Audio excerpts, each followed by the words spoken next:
Aqui nesse jardim, Dom Pedro deu o famoso grito proclamando a independência do Brasil. E lá atrás, no museu, hoje em dia está guardado muito da história de São Paulo e do Brasil.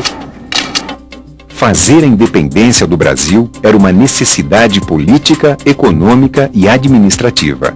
O 7 de setembro de 1822 tornou-se uma das datas mais importantes da história do país. O Brasil estava determinado a seguir seu próprio destino, separando-se de Portugal. A independência ter ocorrido, por exemplo, de Dom Pedro ter feito proclamada a independência, né, no Riacho do Ipiranga, transformou São Paulo, né, num centro dessa história nacional. Na metade do século XIX, outra atividade econômica começava a surgir com muita força perto de São Paulo, impulsionando seu crescimento: a monocultura do café.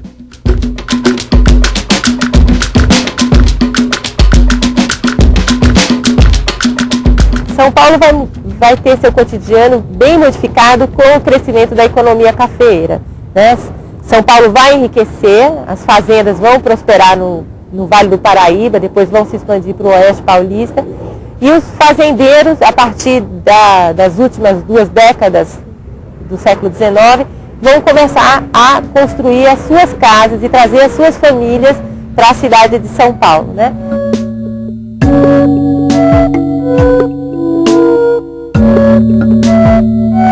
A cidade foi reurbanizada e São Paulo ganhou o Jardim da Luz e mais 2 grandes ruas, a Florencio de Abreu e a Líbero Badaró. O fotógrafo Militão de Azevedo merece atenção especial. Ele registrou as transformações urbanas da cidade na segunda metade do século XIX. Militão de Azevedo é um fotógrafo que veio do Rio, na verdade ele é carioca, ele veio para São Paulo e ele faz a primeira reportagem fotográfica da cidade de São Paulo. E ele está documentando o final da cidade colonial, porque logo depois a cidade começa a se transformar fortemente em direção a uma metrópole que a gente conhece hoje em dia.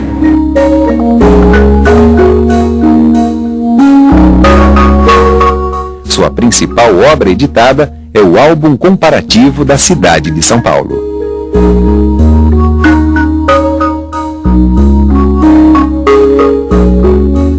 Então tem uma importância fundamental para São Paulo, para você ver de onde veio a cidade, como ela era, senão a gente não teria a menor noção.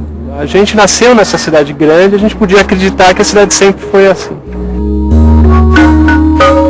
Além das fotos da cidade e seus logradouros, Militão trabalhou como retratista, fazendo milhares de retratos.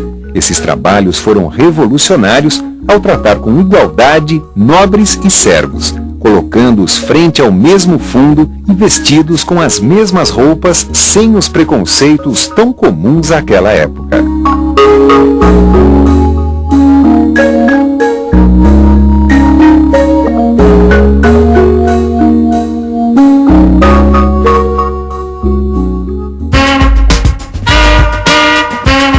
Com a riqueza acumulada durante o auge da economia do café, São Paulo prosperou. Foram implementadas linhas de bondes, iluminação a gás, uma estrada ligando o Porto de Santos à cidade e até um pequeno parque industrial. Mas algo já não se encaixava nos padrões capitalistas que estavam surgindo: o trabalho escravo. O Brasil é um dos últimos países que permanecem com uma mão de obra escrava, e permanece até 1888, recebendo inúmeras pressões de vários países do mundo que pressionam para a libertação dos escravos, não só do ponto de vista de direitos, de humanidade, mas principalmente em função de uma economia capitalista que se alimenta com a presença fundamentalmente de um trabalhador livre. São Paulo vai viver esse grande dilema. Como fazer a passagem dessa transição, dessa mão de obra escrava para uma mão de obra livre? Desde meados do século XIX, alguns fazendeiros começaram a investir na força de trabalho de imigrantes europeus em substituição aos escravos africanos. Em 1888, foi decretado o fim da escravatura. Com a abolição, o governo passou a intensificar a política de imigração.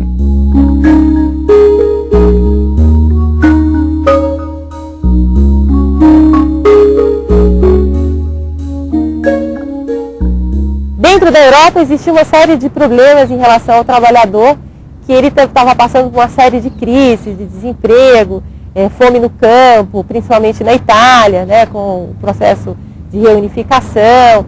E a Itália vai ser potencialmente um dos países em que essa mão de obra vai se deslocar por necessidade, né, vai ser oferecida essa oportunidade deles virem para a América, enquanto a América sonho, né, de mudança de vida, de enriquecimento, né, e eles vão vir para o Brasil com essa esperança.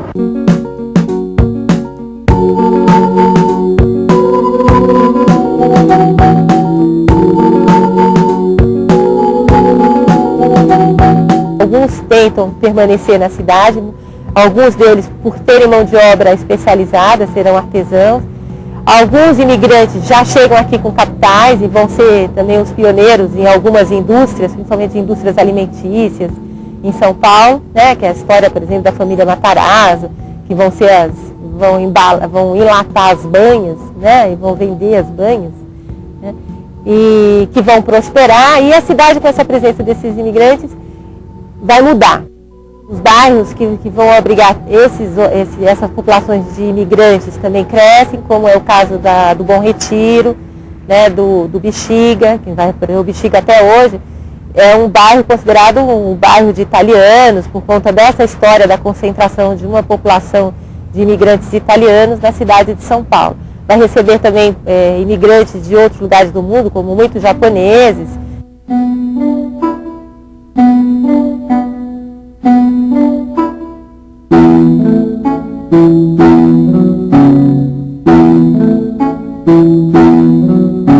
A gente está aqui na Liberdade, e a Liberdade é o bairro japonês de São Paulo, e é a maior colônia japonesa fora do Japão, a maior colônia no mundo.